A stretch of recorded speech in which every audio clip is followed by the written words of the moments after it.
পিঠা তো এমনি খাইতেছেন না, পিঠা খাইতেছে মুসলমান, পিঠা শত বৎসর ধরে পিঠা খাইতেছে শুধু এই কারণে, নাইলে মুসলমানকে কেউ পিটাইতো? ইতিহাস বলে না মুসলমানকে কেউ পিটাইতে পারে নাই। একজনের জন্য ফেরেশতা আসছে, একজনের জন্য। আজকে 250 কোটির জন্য ফেরেশতা আসে না, 250 কোটির জন্য। আমার কাছে প্রমাণ আছে, নিয়ে আসেন জুমাপাড়া মাদ্রাসা এখানে উঠায়া, আমি দলিল দিয়া বলবো একজনের জন্য ফেরেশতা আসছে, একজনের জন্য। কয়জন? কয়জন? হায়াতুস সাহাবায় আছে, একজনের জন্য ফেরেশতা আসছে। আজকে তো 250 কোটির জন্য ফেরেশতা আসে না। সারাদিন বুক করে আল্লাহটা, কারটা বুক করো? ও যুবক, কারটা বুক করো? হ্যাঁ, আল্লাহর হুকুম মানতে চায় না। দুরবস্থা হবে না কেন? কথা চেঞ্জ হয়ে গেল আমার, আপনাদের বিশৃঙ্খলার কারণে। একজনের জন্য ফেরেশতা আসতো, একজনের জন্য। সাহাবী রসুলকে ডাকাতে ধরছে, ডাকাত বলছে তোকে হত্যা করব, তারপরে তোর মাল নিয়ে বাড়িতে যাব। বলছে যা করিস করিস, কোনো আপত্তি নাই, কিন্তু আমাকে 2 রাকাত পড়তে দেয়। বলছে পোড়ানে, এই লাশগুলো তোর মতো পড়ছিল, নামাজ কাউকে আমার হাত থেকে বাঁচাইতে পারে নাই। তো 2 রাকাত পড়ার পরে যখন ভয়ে ভয়ে ডান দিকে প্রথম সালাম ফিরাইতেছিলেন, তো দেখছেন এক সুদর্শন যুবক খোলা তরবারি হাতে দাঁড়ায় আছে, চেহারার থেকে চাঁদের চেয়েও বেশি আলো ঝলকায়া পড়তেছে। বাম দিকে সালাম ফিরে তাড়াতাড়ি জিজ্ঞাসা করছে তুমি কে? বলছে আশ্চর্যের বিষয়, ডাইকা আনলা নিজে, আবার জিজ্ঞাসা করো তুমি কে? তুমি তো ডাইকা আনলা, তুমি জিজ্ঞেস করতেছো তুমি কে? তাইলে শোনো আমি কে। তুমি যখন চিৎকার দিছিলা ইয়া মুগিস আগিসনি, প্রথম চিৎকারে সমস্ত আকাশের ভিতরে ছুটাছুটি শুরু হয়ে গেছে ফেরেশতাদের মাঝে, যে কোনো বিপদগ্রস্তের আওয়াজ হবে, আল্লাহ অনুমতি দিতে দেরি, আমরা ঝাঁপায়া পড়তে দেরি করব না। তা আল্লাহ আমাকে নির্বাচিত করছিল। তখন আমি 4র্থ আকাশে ছিলাম। দ্বিতীয়বার যখন তুমি চিৎকার দিছ, তো আমি 4 আকাশ অতিক্রম করে ফেলছি। তৃতীয়বার যখন তুমি চিৎকার দিছ ইয়া মুগিস আগিসনি বইলা, তো আমি তোমার পাশে আইসা তোমার দুশ্মনকে জাহান্নামে পৌঁছায়া দিছি। ওই যে দেখো পড়া আছে, লাশ থেকে আগুন ধাউ ধাউ করে জ্বলতেছে। বলছে এটা আমার বিশেষত্ব? বলছে নো, তোমার বিশেষত্ব না, তোমার নামাজের বিশেষত্ব। তোমার মতো নামাজ যে কিয়ামতের সকাল পর্যন্ত উপহার দিবে, ওর জন্য আমি কিয়ামতের সকাল পর্যন্ত বেঁচে থাকবো। আসেন রংপুরের মানুষ, একজনের জন্য যদি ফেরেশতা আসতে পারে, তাইলে গাজার 60 লক্ষ লোকের জন্য কেন আসে না? 250 কোটি মুসলমানের জন্য কেন আসে না? আমারে যুক্তি দিয়া বুঝান, বুঝান যুক্তি দিয়া। ওলামাদেরকেও বলতেছি বুঝান আমাকে যুক্তি দিয়া, শিক্ষিত মানুষকেও বলতেছি বুঝান আমাকে যুক্তি দিয়া। একজনের জন্য তো ফেরেশতা আসতেছে, আজকে 60 লক্ষর জন্য কেন আসে না? আরো ওই জমিনের জন্য আসে না যে জমিনের প্রত্যেকটা বালুর কণায় বরকত মিশ্রিত। কোরআন বলে বারাকনা হাওলা, ফিলিস্তিনের প্রত্যেকটা বালুর কণার সাথে বরকত মিশ্রিত। ওই জমিনের জন্য কেন আসে না? ওই জমিনের জন্য যে আসে না কেন, যেখানে ইব্রাহিম আলাইহিস সালাম নিজে এখনো শায়িত ঘুমাই, যেখানে এখনো ঘুমাইতেছেন, ওয়াদিয়ে খলিল ফিলিস্তিনে, চিনেন ওয়াদি খলিল? শুনছেন কোনোদিন নাম?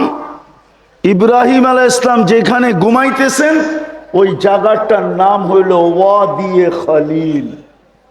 খলিলুল্লাহ ওইখানে ঘুমাইতেছেন। ওই জমিনের জন্য কেন আসে না? যেই জমিনের সাথে খলিলুল্লাহ শরীর টাচ করতেছে। আপনি মনে হয় খলিলুল্লাহ মানেন না, ঠিক না? মানেন না মনে হয়। আচ্ছা, খলিলুল্লাহ রাখলাম, একটু দূরেই তো কালিমুল্লাহ ঘুমাইতেছে, মুসা কালিমুল্লাহ। ওই জমিনের জন্য ফেরেশতা আসে না কেন? আচ্ছা, এটাও বাদ দিলাম, দুইজনের মধ্যখানে তো 70 জন নবীর কবর চিহ্নিত এখনো আছে।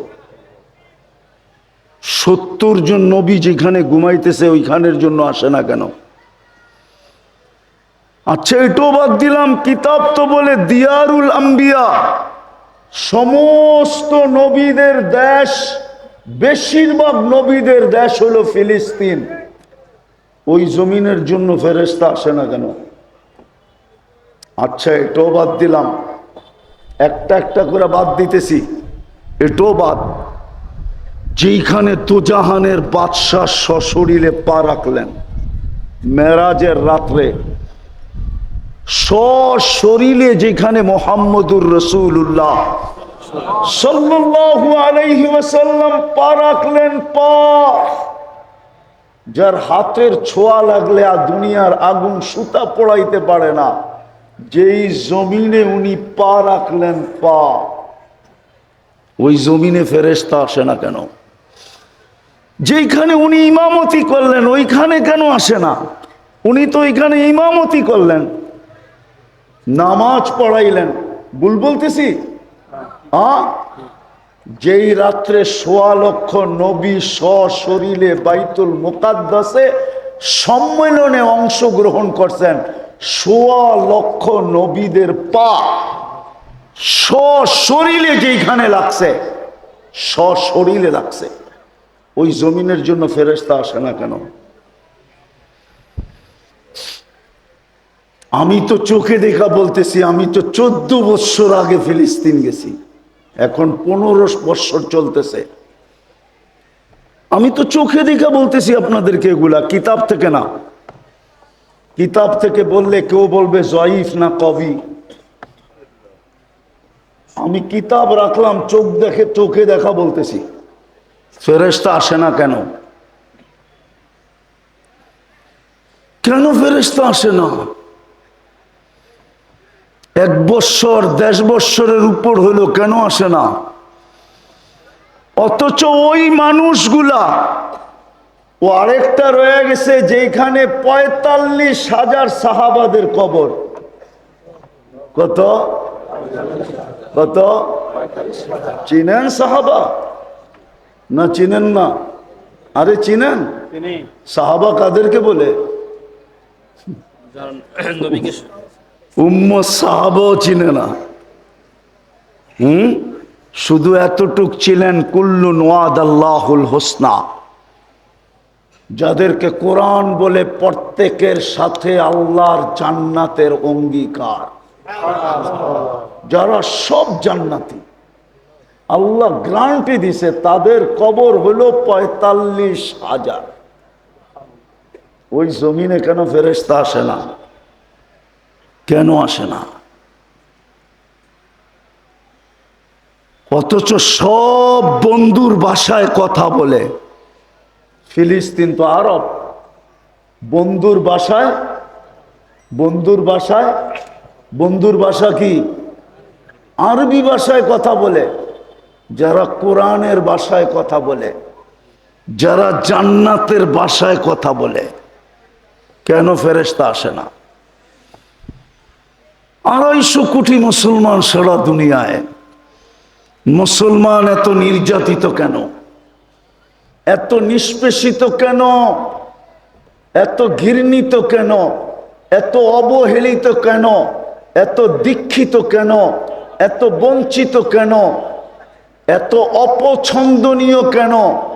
যদি মুসলমান দুনিয়ার চোখে অপছন্দনীয় না হইতো, তাইলে আমাদের যুবকরা কেউ নেটে দেখা চুল কাটতো না। এরা তো সব নেটে দেখা চুল কাটে।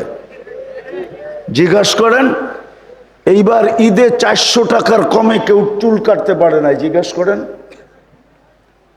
আরো বেশি দামের চুল কাটছে এখানে আছে, বেশি দাম দিয়া, শুধু 400 টাকা না, আরো বেশি দাম দিয়া চুল কাটছে। নাই না? নাই, বেশি দামে চুল কাটছে এখানে লোক আছে, যুবক আছে। ও জানে ইসলাম দুনিয়াতে পছন্দনীয় না, এই জন্য চুলের স্টাইল চেঞ্জ করছে, এই জন্য শার্টের স্টাইল চেঞ্জ করছে, এই জন্য প্যান্টের স্টাইল চেঞ্জ করছে, এই জন্য চেহারার স্টাইলকে চেঞ্জ করছে। এই জন্য 14 তারিখ উদযাপন করে ধুমধামে। ও ভাবে যদি 14 তারিখ উদযাপন করার দ্বারা আমি দুনিয়ার চোখে যদি পছন্দনীয় হতে পারি। কিন্তু একটা কথা শুনে রাখো যুবক, শুনে রাখো আমার কথাটা ভালো মতে, আমি ওলামাদেরকেও বলতেছি, তোমাদেরকেও বলতেছি, শুনে রাখো।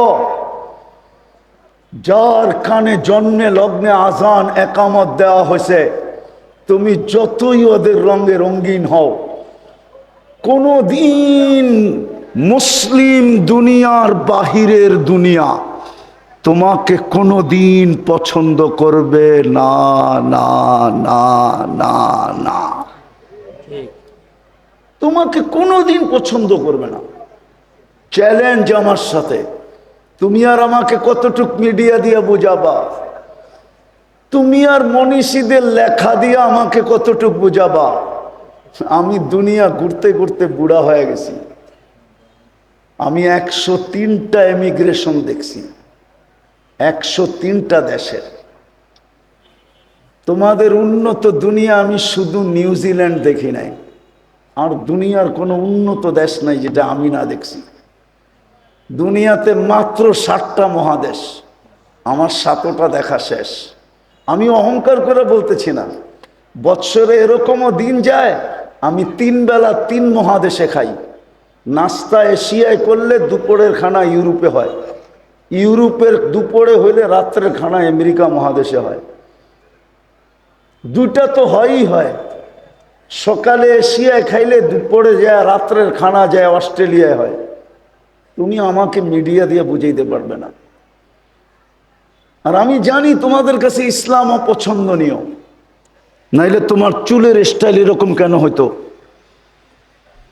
আমাদের মা বোনদের সাজসজ্জা এরকম কেন হইতো?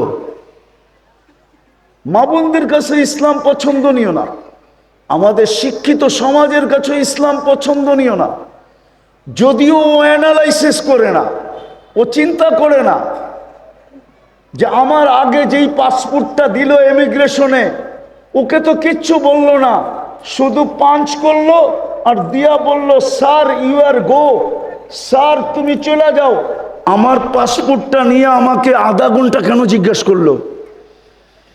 আমার ইংরেজি শিক্ষিত মুসলমান এটাকে কোনোদিন অ্যানালাইসিস করে নাই যে আমাকে আধা ঘন্টা কেন দাঁড়া করায় রাখলো, আমার পাসপোর্টটা এরকম খুঁটা খুঁটা কেন দেখলো, আমাকে এতগুলো প্রশ্ন কেন করলো, কিন্তু আমার সামনেরটাকে তো করলো না।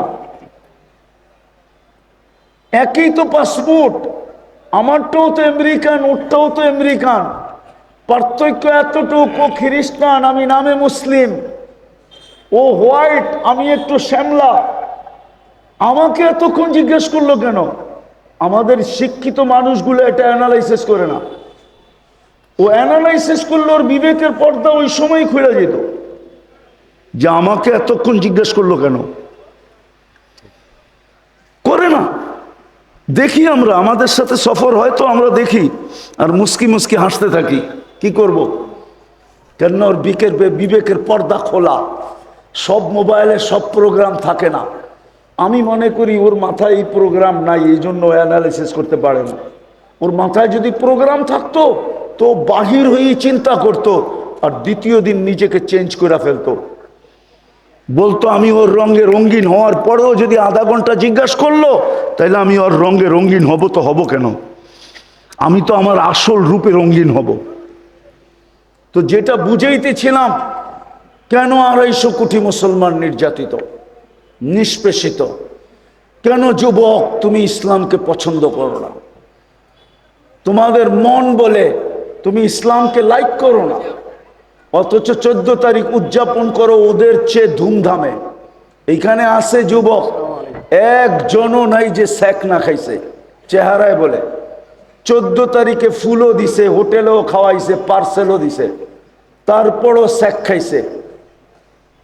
শুধু বেশি চাইছিল না, বলছিল একবার আমাকে লেখা খালি পাঠা I.U, আমার ইজ্জতটা যেন বন্ধুদের কাছে থাকে। আজ পর্যন্ত কয়জন লেখা পাইছে আমি এটাও জানি না, মনে হয় বোঝেই না। রংপুরের মানুষ তো সাদা সিধা। না ফিডার খাও তোমরা? ফিডার বুঝছো আমার কথা? তোমার কাছে ইসলাম পছন্দনীয় না কেন? এই জন্যই তো আজকে মুসলমান নির্যাতিত।